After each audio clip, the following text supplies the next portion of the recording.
Testing 1 2 3 4 1 2 3 4.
So today I'm gonna keep on continuing on, just continuing on, trucking on.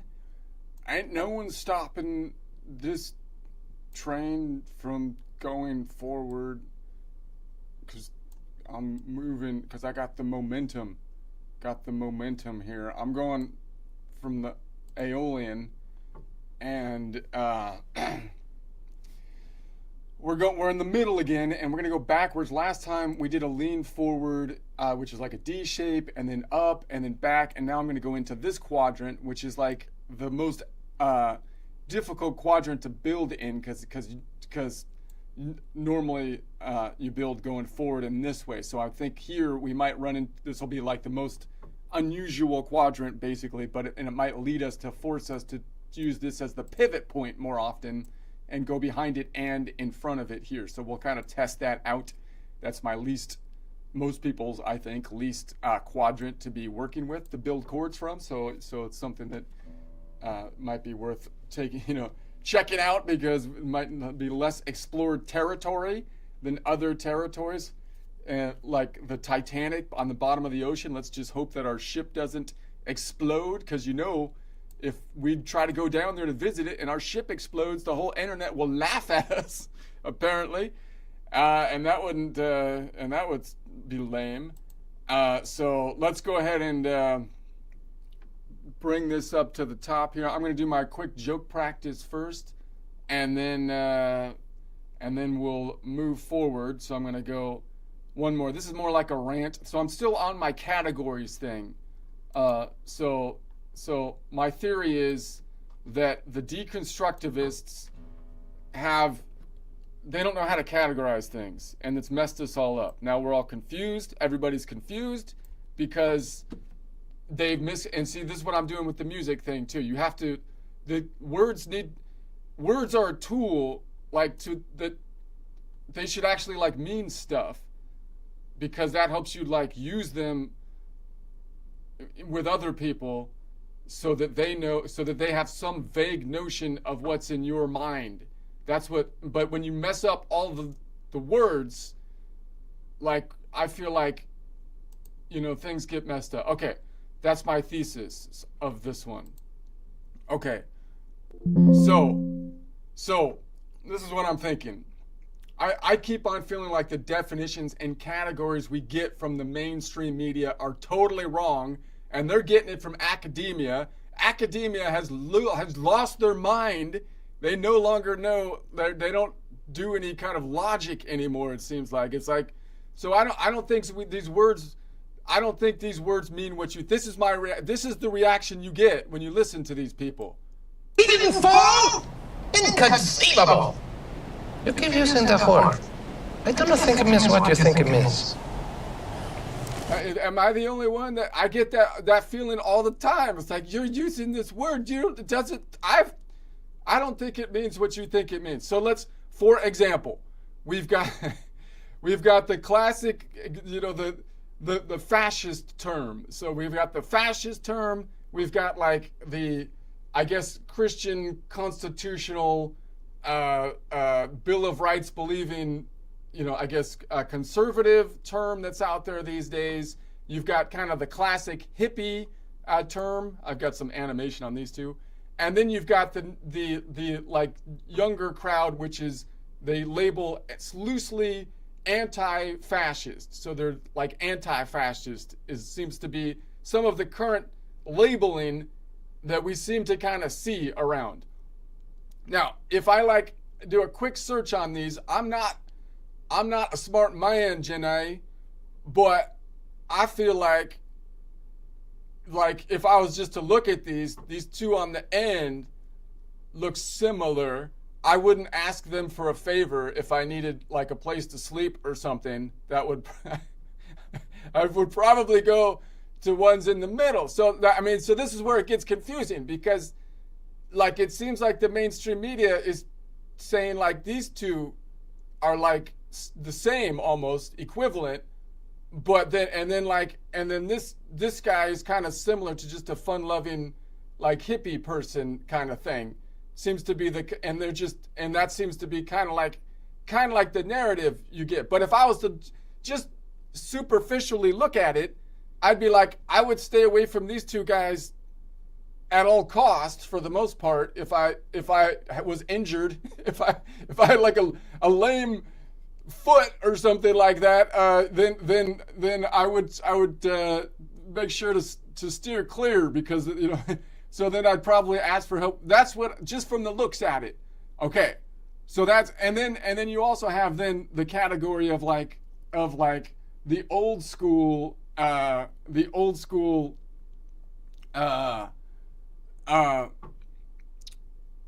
what's the word I'm looking for here? Like the Martin Luther King type, but you'll notice that the left kind of removed the Martin Luther King type, and they've replaced it with more like, I guess, this kind of thing, anti-fascist language. And so they kind of removed the language, and I think obviously the point of that is that these two seem pretty close together. So we'll kind of try to put that in there as well as the kind of like the stereotypes that are being kind of presented to us by the mainstream media. But I think it's kind of a problem, actually, that the Martin Luther King kind of persona that has been basically removed. And I think that's because it has, so I'm going to look at the definitions. So I just did a quick chat GTP search on some definitions, just so we can compare and contrast for our own categorization kind of ideas. And then I know we're just stupid and we should just trust the experts and everything. I get it. That's what they tell us. But I mean, let me just, like, if I was to do my own research on it, just to try, it's like, okay, we've got the fascist guy. Now we've got the fascist guys.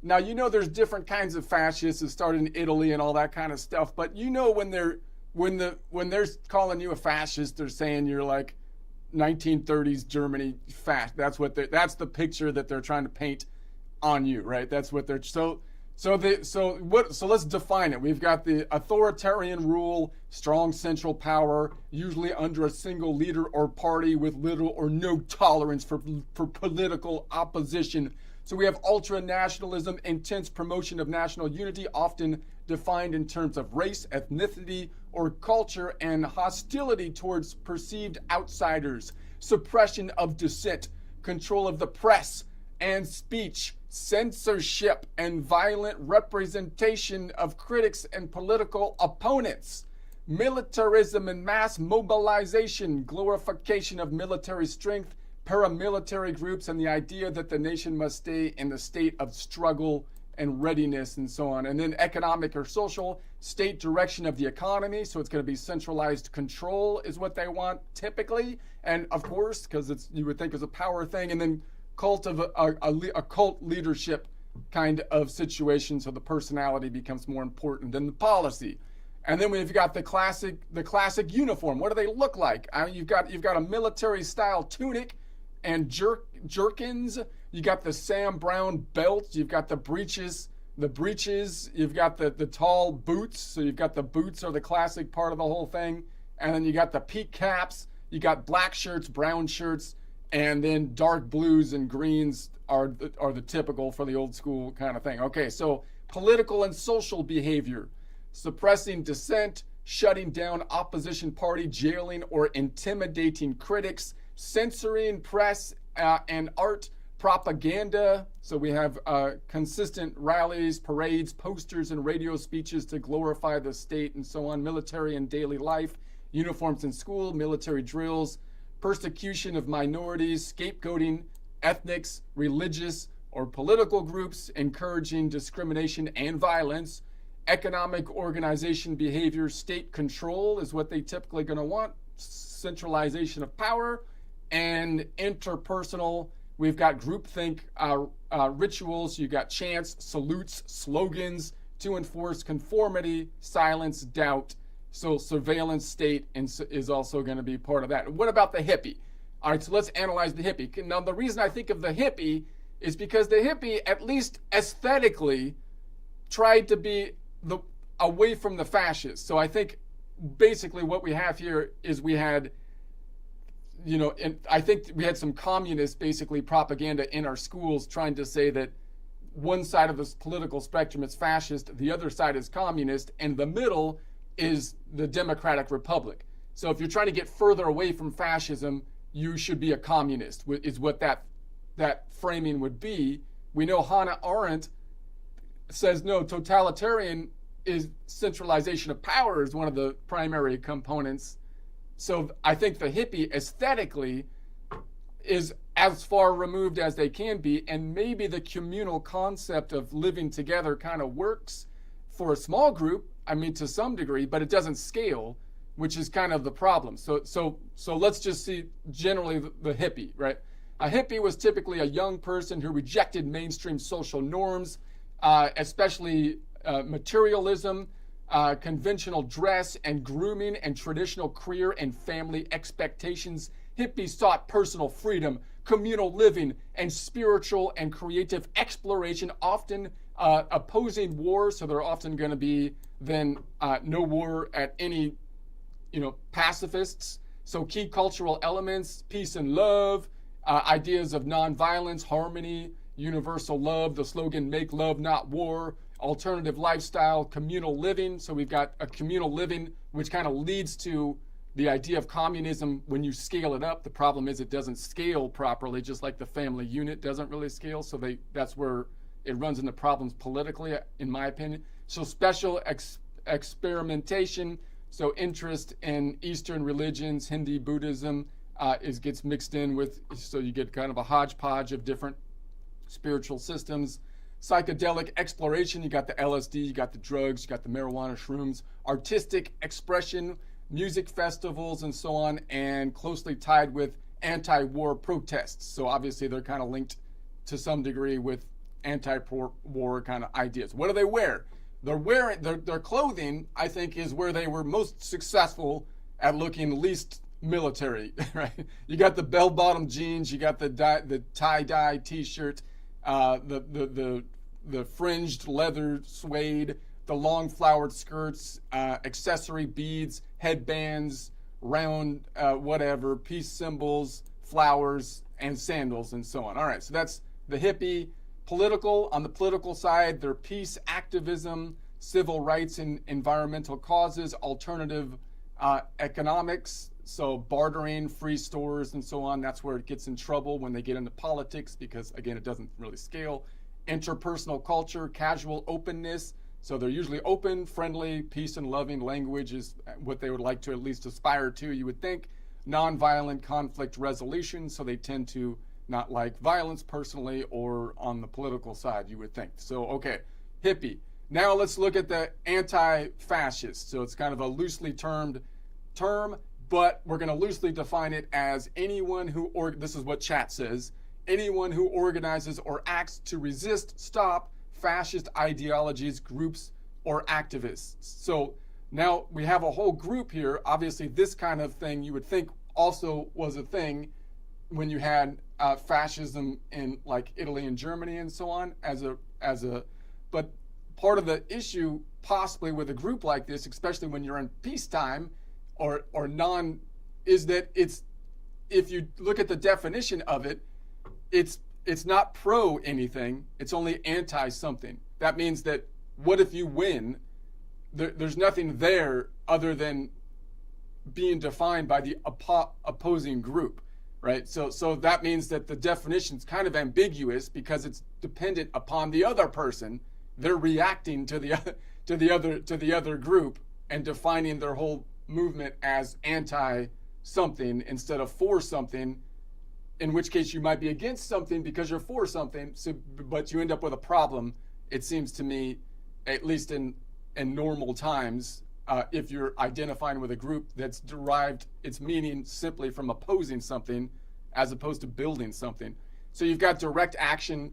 Activists can include nonviolent protests, rallies, counter marches, and so on. And in some cases, I don't know, there could be some cases, more confrontational tactics happen. That seems like kind of a euphemism. More confrontational tactics happen sometimes by people. So political debate. Supporters see it as a necessary defense against authoritarianism. Critics argue some tactics can themselves be confrontational and unlawful, meaning you become the thing possibly that your group is designed not to be, right, or trying to oppose. So let's look at the outfit. You got the all black outfit, black hoodies, black jeans, cargo pants, black jackets to create a uniform, unanimous look. So they're trying to all look the same so they don't get caught by the police and whatnot, which means they look like a military unit. Does it not? And then you got the face coverings. You got masks, scarves, or whatever, canceling identity and protect against pepper spray. So again, they're arming themselves like a military unit, you'd think, because now they got masks and they're arming themselves.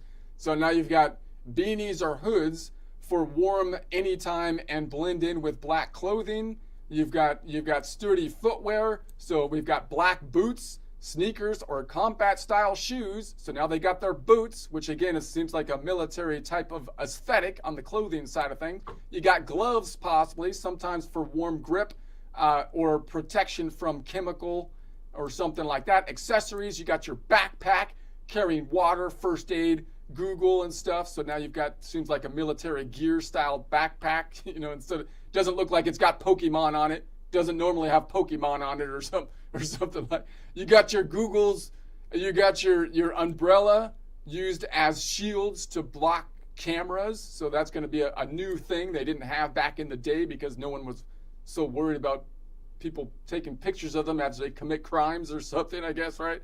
So then you got the handmade protest sign, red and black anti-fascist flags, common symbols. So you got the circle A as a symbol, two flag type of thing. So you've got symbology that looks pretty aggressive, kind of like red slogans. You've got anti-fascist slogans. You've got presentations. The look emphasizes anonymity and solidarity. Everyone dresses similarly, so individuals are harder to identify. Again, that's what a military unit does. So it is tactical rather than fashion, focused, aiming on protecting participants and coordinating visually in a crowd.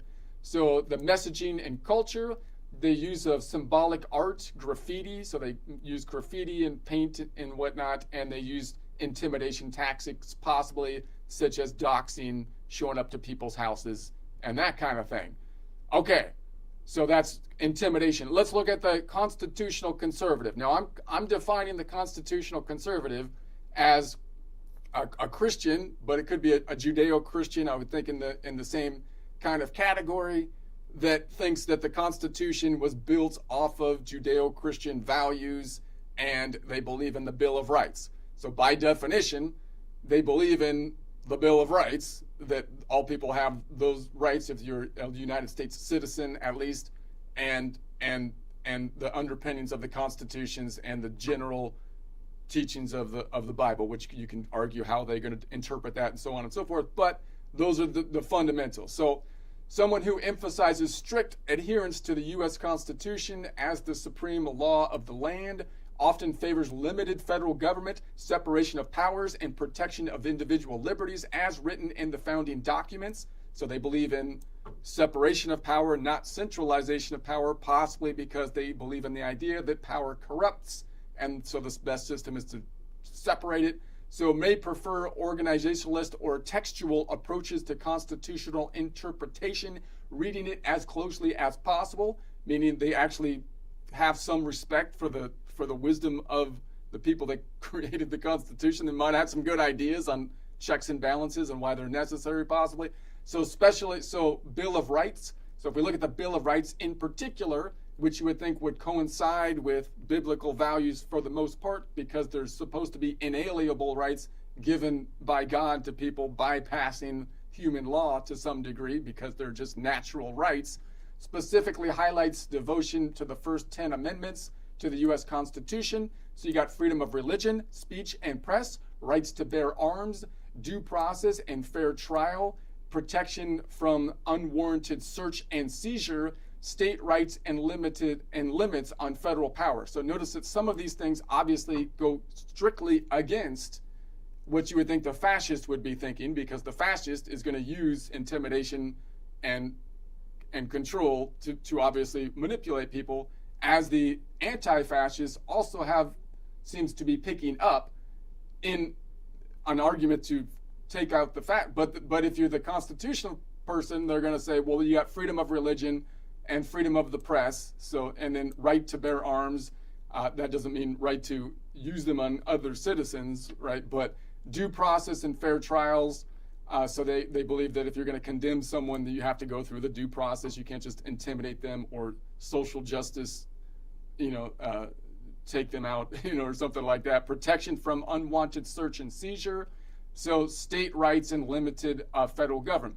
So the Christian identities with Christian faith and sees biblical teaching as a guide for personal life and varying degrees of public policy. This can range from broad cultural Christianity to active church, social conservative, holds traditional views on social norms, and so on.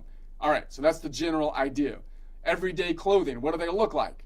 Well, you got business casual, Sunday best. You've got jeans, button downs, patriotic t-shirts, cross necklaces.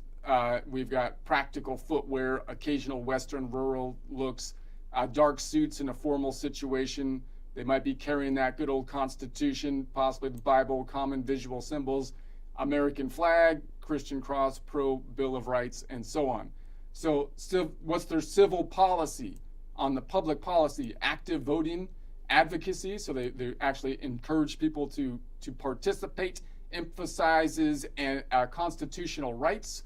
So that's going to be in the Bill of Rights. So obviously that's definitionally what they kind of believe in. Participation in rallies or town halls, because that's where you exercise your ability to speak. Grassroots organizations, religious and community life, religion, family, faith, and so on. Stereotypical lifestyle, traditional social norms, patriotic rituals, and so on. All right, so that's the general idea there. So given those, if we were to categorize these items, again, we're going to say we've got the fascist, and then we've got these two seem like what the mainstream media seems to be putting together as like the same thing. But like if I look at it, it's like it seems to me that these guys, the fascists, came out of a splinter of the Marxist movement, which was post God is dead, right, idea, so that we need to recreate in a scientific way the structure from a top-down system, which didn't work even scientifically. Why? Possibly because they had the wrong mental model in mind, even from a logical standpoint, because they were working with machines like an engine, like a steam engine, that would be powered from a central location to organize the whole body. The brain organizes the whole body. But that's not the current systems, even on a scientific way that we think right now, because right now you're looking at decentralized systems that need to be in place for larger spans, like nature, or like the way the brain works, or now you could see it in AI. So it seems to me that they're going in for that same strand of it's not a religious thing. They might use religion as a tool or something like that, but I think they're actually trying to be scientific, and then the scientific thing didn't fail, the veil falls off, and it's just about power, right?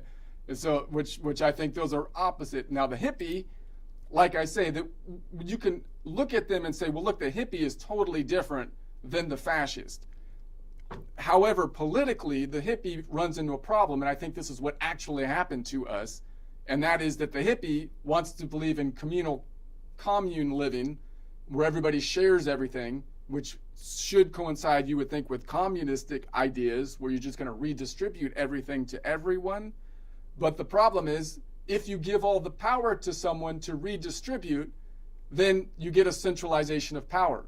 And that's why you get that's why the hippie is actually closer to the fascist, because they're going to end up communist. Communists and fascists, both totalitarian, both centralize the power. If you give the power all to the government, and you say, yeah, I'm giving it to you so that you can equally distribute it to everyone, they're going to say, they're going to laugh in your face and keep all the power. Why? Because they already have it.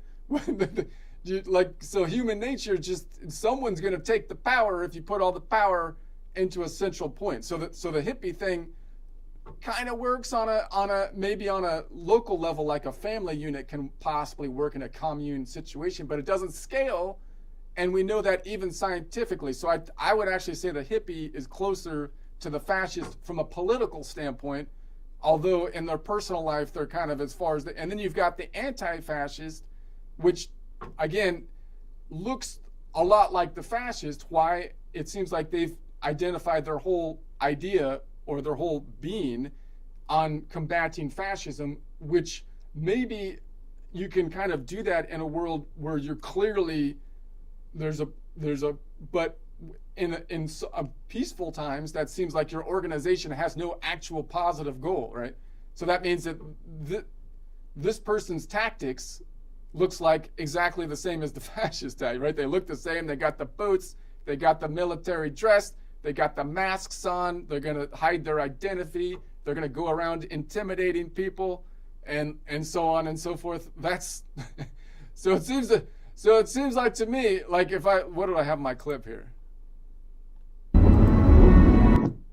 They become the thing that they're trying to stay away from. Like they got the ring of power. In place of a dark lord, you would have a queen!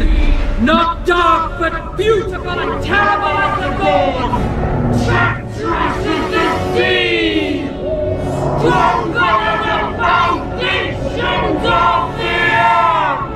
All shall love me and despair!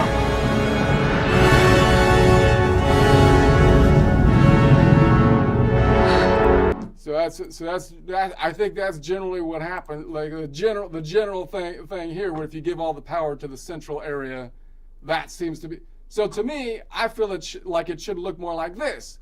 You've got the fascist, and then you've got these two seem to be tactic wise, dress wise, political theory wise, very closely related, right? Because how is the anti-fascist saying they're going to beat the They're going to give all the power to the central government.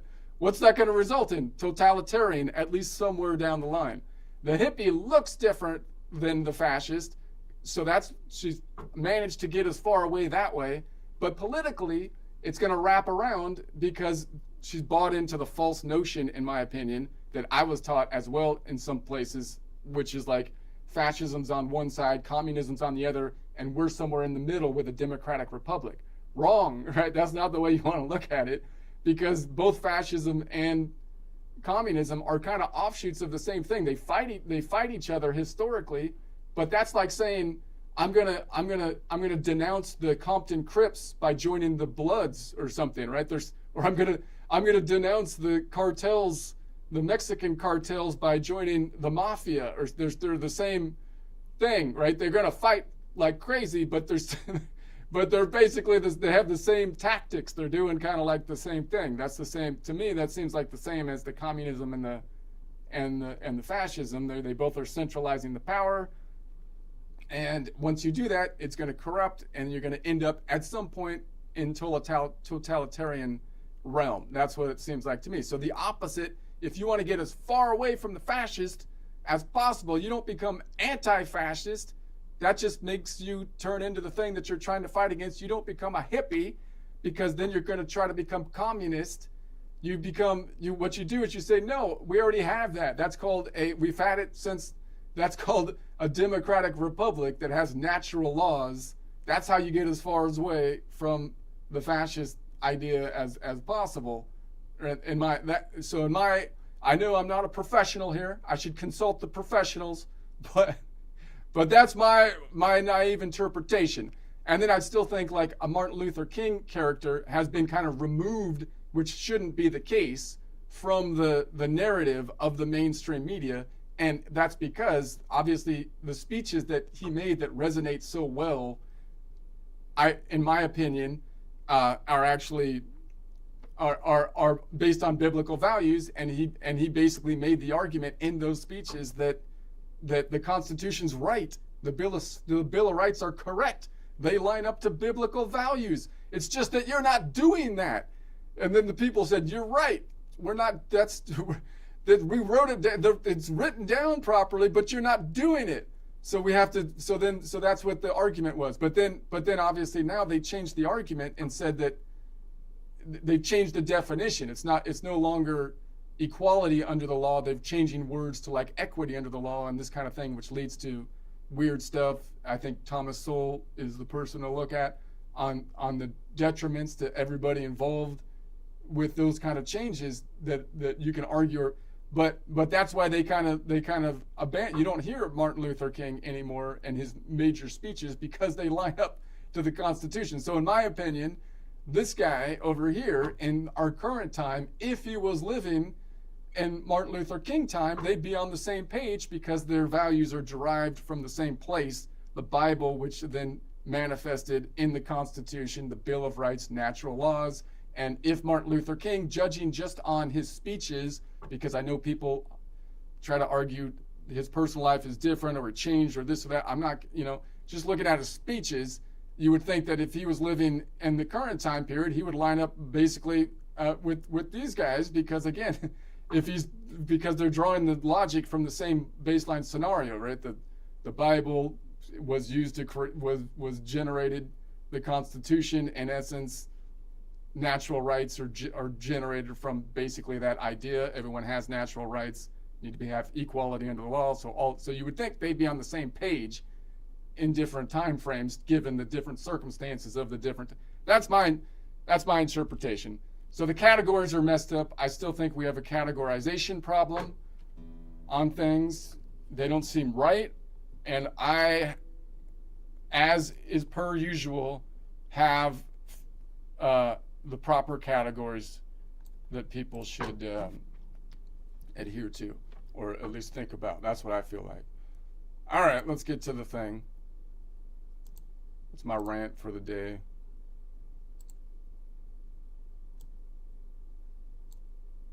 All right. So let's see. We're on A. So now I'm gonna try to be moving. This is the Aeolian. We're in the 7-note collection around C major. I'm gonna try to be moving up this way, up into the upper left quadrant, which is more unusual of a way to be building our chords from, because now the bottom note is down here, which means the chords are going to be basically inverted if I was able to get all those. So we want to start with an Aeolian triad, a 3-note Aeolian. So that ends with a 7-note away distance. So that ends with a perfect fifth, which is 7 notes away. And we know that the fifth is 4 modal half steps away. So if I go 4 up from Nashville number system 6, which is our Aeolian here, 6, 7, 8, 9, 10, it would be 10 minus 7. So 10 minus 7, 7 is 3. So I'm looking for a 3, and that's going to be the Phrygian. So that's going to be right above it. So that works. And then we also need a 6, 7, 1. We need an Ionian. Now the Ionian becomes a problem. There's an Ionian out here, right? But then my only other Ionian is here, and that kind of messes up my whole thing because now I'm not really in the upper quadrant, because we kind of did that last time. I'm in the lower quadrant, and then I put this one on top. So that's kind of, I'd like to get, I mean, I have a 3 out here, but that's quite a ways off. And if I picked that 3 up, I mean, then I couldn't pick up that one. So I could then pick this one up, which again messes up my quadrant situation. So you see how this is a problem going this way. But let's first just think about the chord. So what kind of chord is it? We're going to say it's a 3-note triad chord. I'd rather call it something rather than an A minor. I'd rather call it something like off the Aeolian. So I call it a 3-note Aeolian chord, or an Aeolian 2 modal half step, meaning you start on the Aeolian, you go 2 modal half steps up, which would be 2 modal whole steps up, which would be 4 modal half steps, which would be a perfect fifth away. So if I have the Aeolian up here, we can see the distance is going to be, then we're on the Aeolian, and we can go 7 notes up, 1, 2, 3, 4, 5, 6, 7, which if I count it out this way would be 5, 10 as I cross the fault line, 9, 8, 7. And it would be, if I start here, we're going 4 modal half steps up. 1, 2, 3, 4 modal half steps up. And it would be the 5th then from a scale degree standpoint. So then I could also call that then a 6-3 modal range chord from a Nashville number system, or an Aeolian Phrygian modal range chord, an AP modal range chord, an AO Phryg modal range chord, or I can call it from a color system, the red to the sky blue modal range chord with a distance of azur. The third then, if I go Nashville number 6, 2 modal half steps up, 7, and then around the horn to 1, because there's only 7 Nashville numbers, 7 collection of notes, I get to the 1, which is the Ionian. So the Ionian is 3 notes away from the Aeolian. It's going to be 2 modal half steps up. So in other words, if I was on the Aeolian, it would be 3 notes, 1, 2, 3. It would be 2 modal half steps up, meaning 1, 2 for the collection of notes, the colored bits. And it would be the 3rd scale degree if I made that the 1. 1, 2, 3. So that's going to be that one. And so I don't think I can reach that 3, though. That's crazy, isn't it? So that's on the 3rd. Man, we'd be way back here. So I can reach that one. And then this one would be down here. So it's doable. It's kind of a weird way to do it. I don't do that often, obviously.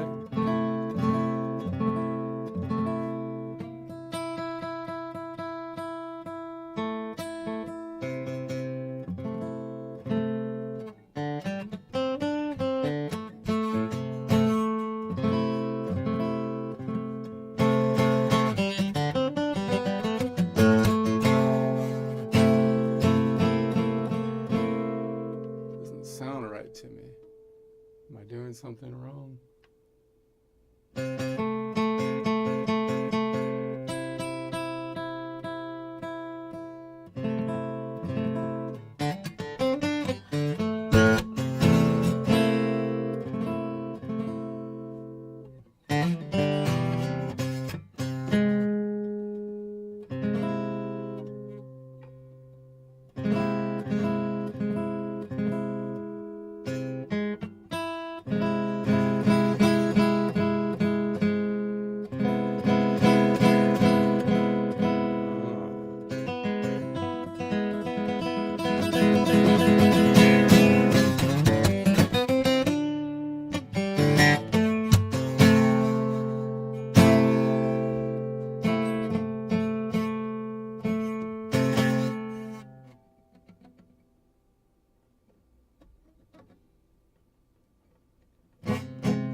Interesting, muy interesante.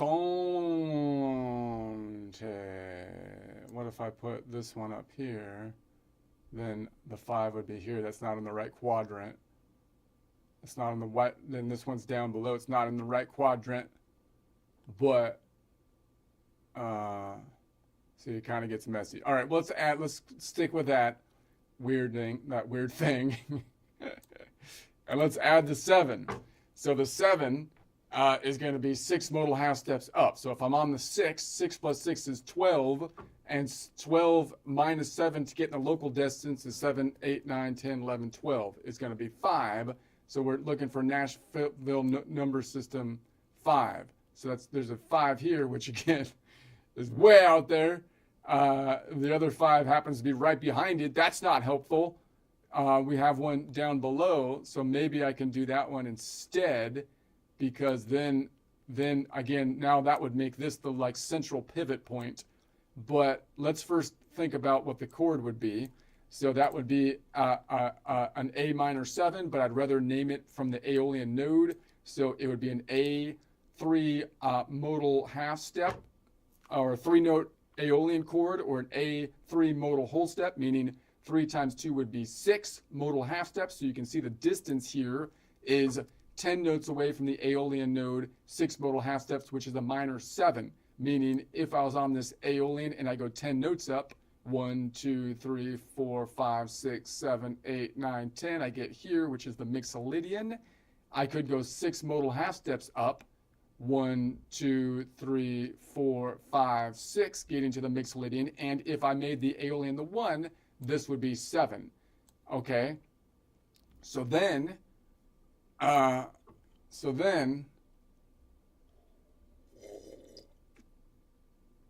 let's see.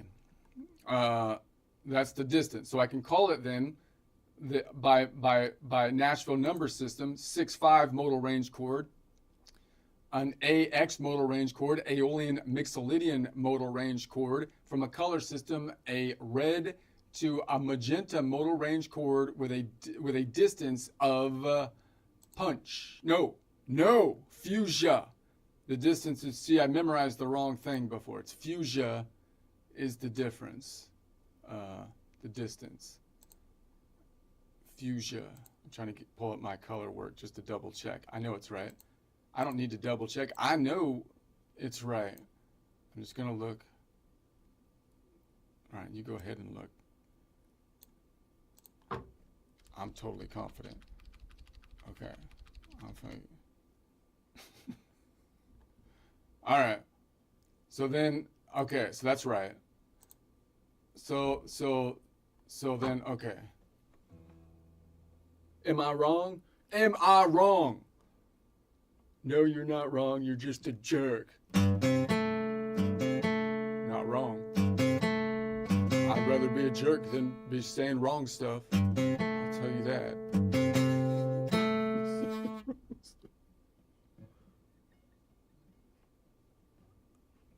All right.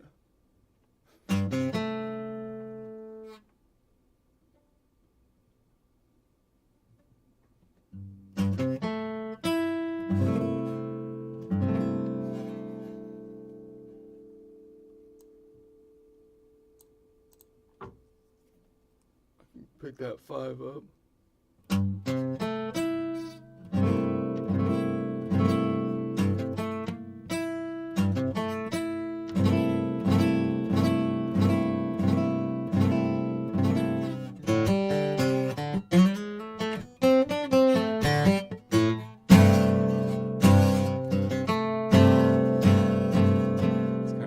It's kind of muddy up top there. It's kind of muddy with that low. It's too low. There's too much going on. There's not enough space. The frequency of the low G is too long in order to have room for the frequency of the C of the Ionian. But still kind of cool.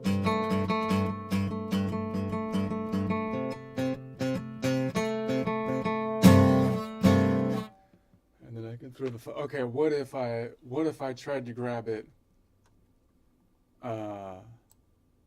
like over here? That's no way, dude. No freaking way. That's impossible. I'm not even gonna try. That's stupid. I have one down here.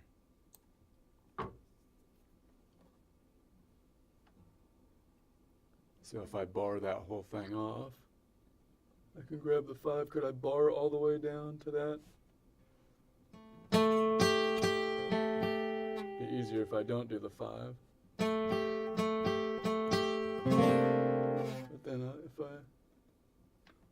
But then I'm gonna ring out this one.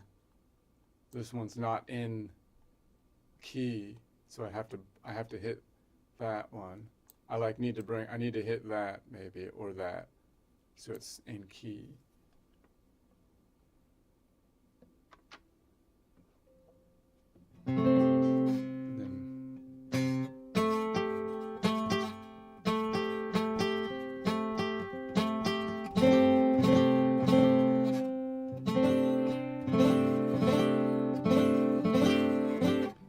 Oh, that's hard. My hand hurts. All right. Been working the hand too much, man. Let's try this one out here.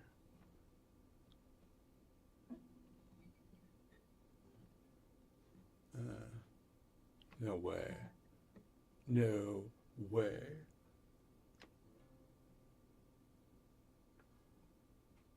That's not happening. That's stupid. What do you think? You're elastic person that you can grab that? Come on. All right. Thought I'd try. Let's see. I just thought I would try. Okay. So let's try the next one. Let's add a 9. The 9 is like the 2. So 2 minus 1 would be 1. So we go 1 modal half step up from the 6 here would give us the Locrian, which would be the 7. So we have a Locrian right there. We have a Locrian up top. We have a Locrian here. Let's put it there first. I doubt I'd be able to grab both of those, but maybe I can grab one or the other if I did that. But let's analyze it first.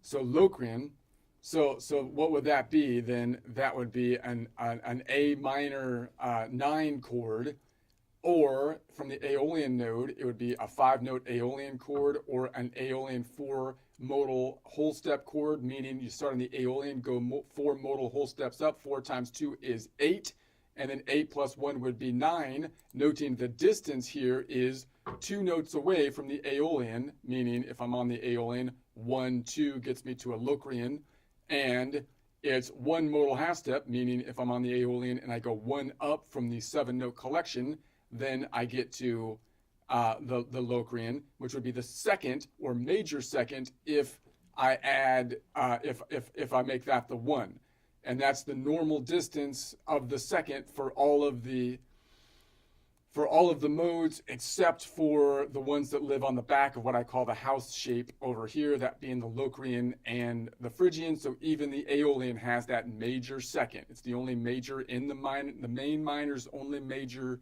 interval. The main minor's only major is the major second. Okay, so I'm going to say, all right, well, that's cool. So what would I call that then? I call that, from a Nashville number system, a 6-7 modal range chord, an AN modal range chord, Aeolian Locrian modal range chord, Aeoloc modal range chord, or from a color system, red-yellow modal range chord with a distance of chartreuse. I just want someone to go to their music teacher and say it's a red yellow modal range chord with a distance of chartreuse, and just give me the react. Don't record them. I don't like when people I don't like when people record unsuspecting instructors for some reason. It kind of it causes me trauma, but just tell me what they say. You can give me a narrative of, like we used to do, like just actually tell me like the scene with words. Anyway, let's go here. Let's say we're going here, here.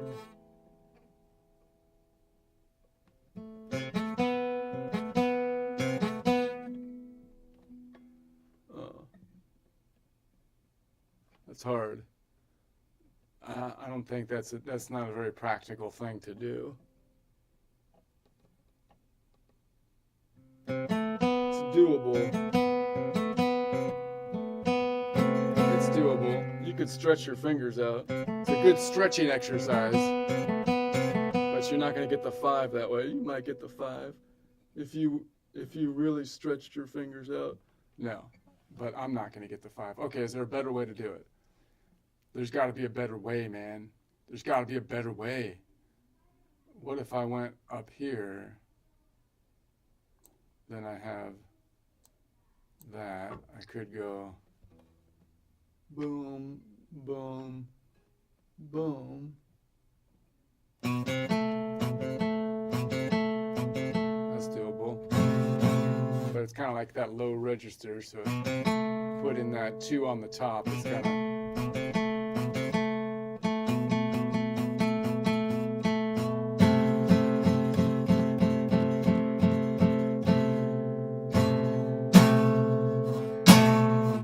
I could put, like, I could do like these two, and then grab the 3 down here. But then again, I'm kind of in, look at that rhyming. Then again, I'm kind of in, I'm kind of in like, not the quadrant, because now look at, because I've been thinking about this quadrant thing, because you would think you would have lean forward chords like this way, and lean forward up, upper right quadrant, upper left quadrant, lower left quadrant. But in reality, you can have the whole chord on the same fret, which becomes an issue. But in any case, because these, I can't really define a quadrant, it's on the axis. And then over here, this one is in the lower quadrant. So what do I call, like, what quadrant is that in? Like, how do I categorize that? I mean, I guess it's still technically a lower left quadrant chord, because the third is in the, because I'm going to define it by the third being in the lower left quadrant.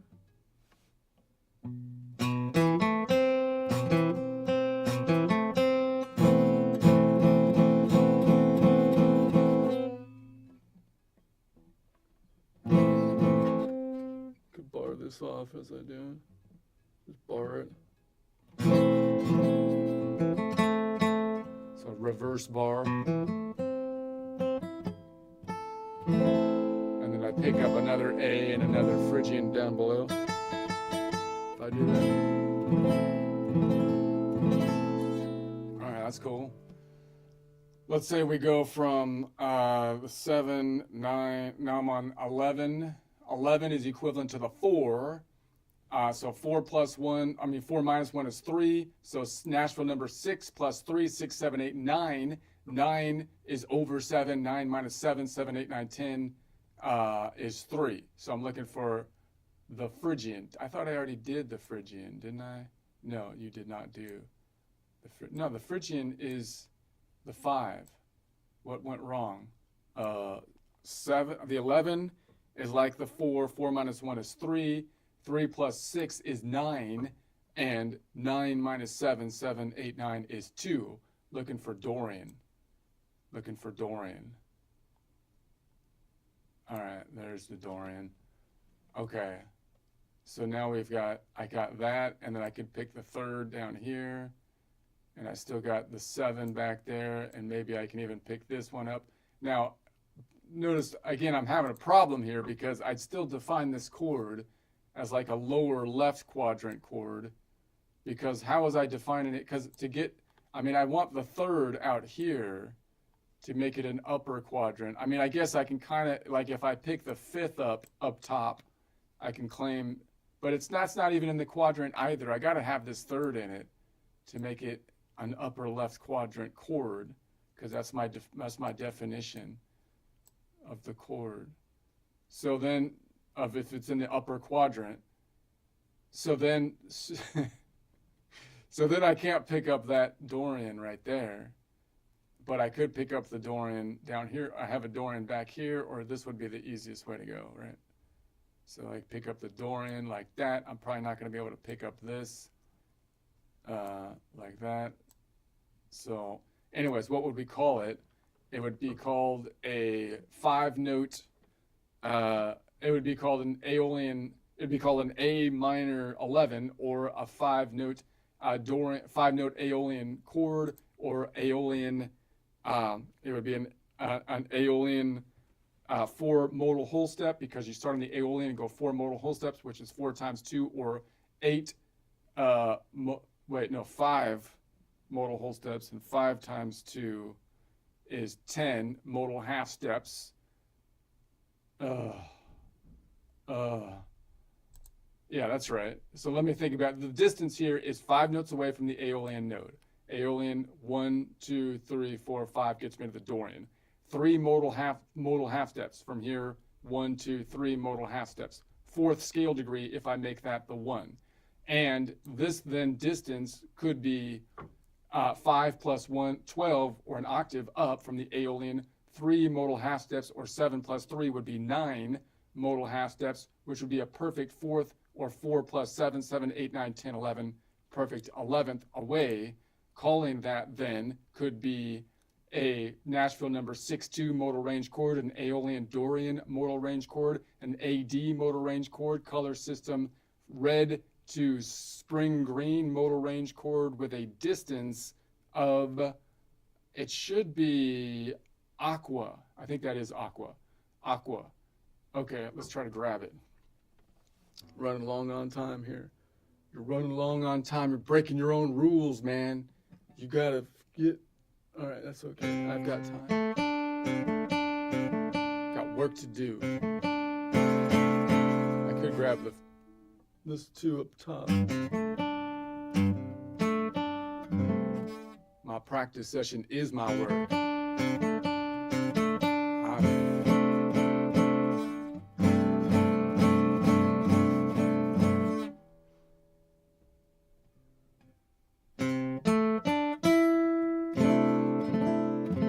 Grabbing, what is that down below? 8, that's the one to get next. Okay, and then one more round. We've got the 13. The 13 is equivalent to the 6. So 6 minus 1 is 5 modal half steps up from the Nashville number system 6. So 6 plus 5 is 11. And 11 is over 7. So 11 minus 7 to get to the local distance. 7, 8, 9, 10, 11 is 4. So we're looking for 4, which is the Lydian. So we have a Lydian there, which was nicely fitting into that. So let's just think about that real quick. We've got, that would be called a minor flat 13, which is weird because you need that extension to make it flat because the minor doesn't apply to the 13, even though it's a minor 13. Weird. So, so it's going to be a distance of 8 notes away. So if I start here, distance 1, 2, 3, 4, 5, 6, 7, 8 gets me 8 notes away, which is grape color. And from the Aeolian node, 5 modal half steps, meaning if I start here just in the 7-note collection, 1, 2, 3, 4, 5, and that would be 6 if we made the Aeolian the 1, which would be a minor 6 distance. So the distance here would be 8 or 8 plus 12. From the Aeolian, 5 modal half steps or 5 plus 7 for an octave up, 7, 8, 9, 10, 11, 12, which would be the minor 6 or minor 13, 6 plus 7. From that idea. So if I count out the distance this way from the Aeolian, it would be 5 notes between the strings, and then 10 as we go up across the fault line, 9, 8. Okay, so let's go ahead and Grab that. So I can grab the.